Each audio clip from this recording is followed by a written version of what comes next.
오늘도 새벽 예배를 드리게 하신 하나님께 감사와 찬송과 영광을 올려드립니다. 우리 다 함께 사도신경으로 신앙 고백하신 후에 찬송가 28장을 부르신 후 마태복음 5장의 말씀을 읽으신 다음 오늘 말씀을 듣겠습니다. 오늘 우리가 함께 읽은 본문 5장 1절로부터 11절까지를 우리는 흔히 팔복이라고 부르고 있습니다. 오늘 우리는 이 짤막한 시간에 팔복을 통해 어떻게 복된 사람으로 평생을 살아갈 수 있느냐를 함께 나누고 싶습니다. 팔복이 가르치는 복된 인생의 열쇠가 있는데 오늘 저는 여러분들에게 세 가지의 열쇠를 말씀드리기를 원합니다. 첫 번째 열쇠는 복은 하나님과의 바른 관계에서부터 시작된다고 하는 말씀입니다. 우리말 번역에 이 팔복을 보시면 이렇게 시작합니다. 심령이 가난한 자는 복이 있다. 애통하는 자는 복이 있다. 온유한 자는 복이 있다. 그러나 이것을 좀 더 원문에 가깝게 번역을 하면 사실은 복이 있도다 라는 낱말이 먼저 나옵니다. 복이 있도다 심령이 가난한 자요, 복이 있도다 애통하는 자요, 복이 있도다 온유한 자요 라고 되어 있습니다. 먼저 신자는 복을 받고 사는 인생임을 성경은 우리에게 말씀하고 있습니다. 히라보로 이 복을 마카리오스 혹은 마카리오리라는 단어로 사용되는데 이 단어가 먼저 쓰여지고 있습니다.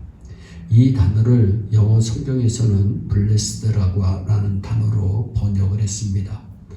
사람들이 좋아하는 복이란 단어는 happiness 혹은 happy라고 하는 단어고 이 행복이라고 하는 말을 사람들은 참 많이 쓰고 즐겨 씁니다. 그러나 성경에서 사용하는 단어는 happiness가 아니라 blessing입니다. 성도들도 행복이라고 하는 단어를 많이 사용하는데 신자는 blessing이라고 하는 단어를 많이 사용하는 게 좋습니다. 해피니스와 그런 blessing은 어떻게 다를까? 해피니스란 단어는 해픈이라고 하는 동사에서부터 유래한 단어인데 이 해픈이란 우연히 어떤 일이 발생했다고 하는 의미라고 하는 것을 우리는 잘 알고 있습니다. 즉 우연히 얻어지는 복이 해피니스입니다. 그런데 하나님께서 우리에게 주시는 복은 해피니스가 아니라 블레싱입니다. 이 블레싱이라고 하는 단어는 블라드라고 하는 단어에서부터 나온 말로 본래 피의 제사를 뜻하는 말에서부터 유래한 것이라고 합니다. 구약에 보면 동물을 잡아 피의 제사를 하나님께 드립니다. 이 제사를 드리는 가장 중요한 이유가 어디에 있을까요? 어떤 희생 동물의 피 흘림을 통해서 우리의 죄가 용서받고 그리고 하나님과의 바른 관계 속에 들어간다고 하는 귀한 의미이지요. 이것이 바로 모든 구약의 피 제사가 지향하는 가장 중요한 초점입니다.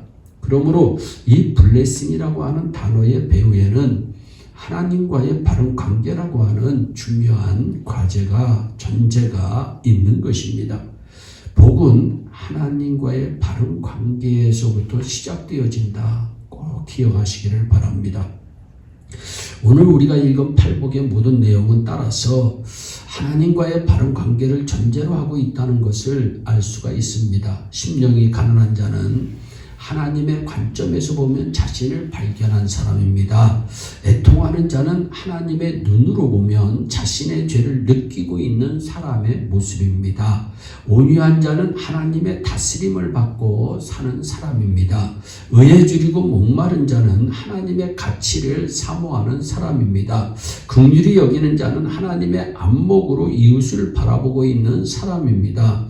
마음이 청결한 자는 하나님의 목적 앞에 자신을 드리고 있는 사람의 모습입니다. 화평케 하는 자는 복음을 삶으로 전달하고 있는 사람입니다. 의를 위하여 핍박을 받는 자는 하나님 편에서 인생을 살고 있는 사람입니다. 결국 하나님을 주인으로 모신 인생, 하나님과의 바른 관계 속에서 사는 사람, 성경은 이런 사람을 가리켜 복된 인생이라고 말씀합니다. 그러므로 복이란 하나님과의 올바른 관계에서 시작되어진다.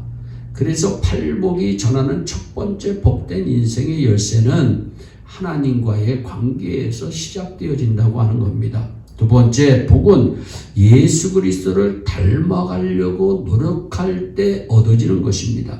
오늘날 세속적인 가치에서 복은 소유에 있습니다. 내가 돈을 얼마나 많이 소유하고 있느냐, 권력을 얼마나 많이 소유하고 있느냐, 얼마나 명예를 소유하고 있느냐, 좀 더 큰 집과 좀 더 큰 자동차를 내가 소유하고 있느냐, 이 모든 것을 소유를 복으로 생각합니다. 그러나 팔복에서는 복을 철저하게 소유가 아닌 존재라는 것을 우리에게 가르치고 있습니다. 우리는 무엇 때문에 일해야 합니까? 라는 목적을 알아야 실패하지 않는 인생을 살 수가 있습니다. 우리는 무엇 때문에 일해야 합니까? 우리는 무엇 때문에 살고 있습니까? 나의 인생의 목적은 무엇입니까? 성경은 예수님 만나 죄사함 받고 구원받은 인생의 가장 중요한 목적으로 주 예수 그리스도의 인격을 닮아가는 것이라고 말씀합니다. 에베소서 4장 13절의 표현을 빌리면 예수 그리스도의 장성한 분량에 이르도록 자라가게 하는 것입니다. 이 팔복을 여러분들이 잘 묵상해 보시면 내가 예수 그리스도를 닮아가기 위해서 필요한 것들에 대해서 잘 설명하고 있습니다. 즉 신자는 예수 그리스도의 인생이 나의 인생의 롤 모델이 되어야 합니다. 그리고 인생의 마지막에 예수 그리스도를 닮은 사람으로 하나님 앞에 서는 것입니다. 그리고 그리스도를 닮은 나로 인해서 기뻐하시는 하나님을, 영광스러운 하나님을 뵙는 것입니다. 여러분, 복은 예수님을 닮아가는 사람에게 주어지는 것입니다. 그냥 세상을 닮아가는 사람에게 주어지는 것이 복이 아니라 성경이 말하는 복은 내가 예수 그리스도를 닮아가려고 자꾸 노력하면 노력할수록 얻어지는 것이 복이다. 세 번째는 이 복이란, 성경이 말씀한 복이란 이웃을 향한 섬김과 사랑에서 얻어질 수 있고 실현될 수 있다는 겁니다. 유태인 철학자인 마틴 부버의 책 가운데 나와 너라고 하는 책이 있습니다. 인생은 관계 속에서 만들어진다는 겁니다. 심지어 신앙도 나와 영원자 너희신 하나님과의 관계라고 그는 말하고 있습니다. 관계 속에서만 우리의 인격은 빚어지고 만들어집니다. 내가 이웃을 어떻게 접근하고 어떻게 만나느냐에 따라서 나의 인격의 연단이 이루어져 가는 것입니다. 인생은 혼자 살 수가 없습니다. 따라서 복이란 이웃을 향한 섬김과 사랑이 넘치는 자에게 임하는 것이 복입니다. 탈무드라고 하는 교훈서에서는 일생이 복되기를 당신이 원합니까? 그렇다면 이웃을 섬기라고 하는 교훈을 주고 있습니다. 평생을 복되게 사는 가장 중요한 비밀, 이것은 내가 내 이웃을 품고 이웃을 섬길 때 비로소 가능한 삶입니다. 미국 내의 하와이라고 하는 섬은 최고의 여행지입니다. 그런데 이 하와이가 본래는 낙원이 아니라 부족과 부족 사이에 엄청난 싸움이 있었던 그런 섬입니다. 그런데 이런 하와이 사람들의 라이프 스타일을 바꾼 것이 있었는데 그것이 복음이었습니다. 다메인이라고 하는 신부가 그 신부 한 사람이 그 엄청난 일을 해낸 것입니다. 본래 하와이 섬 중에 하나인 몰로카이 섬은 나환자를 수용하던 곳이었습니다. 그런데 이 다메인 신부는 그들과 함께 살며 나중에 그들과 하나가 되기 위해서 심지어 자기 자신이 나환자가 되고 맙니다. 그런데 이 다메인이 마지막 자기 일생을 마무리 짓기 이전에 이런 고백을 합니다. 사랑하는 여러분, 내 인생은 너무나도 복된 인생이었습니다.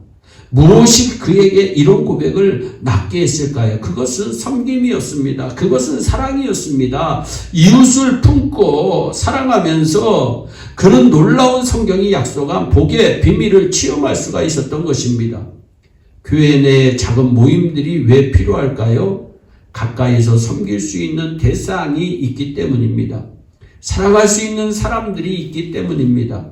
사랑하는 여러분, 우리 일생이 끝나는 어느 날 이 고백을 나누고 싶습니다. 내 인생은 정말 복된 삶이었습니다.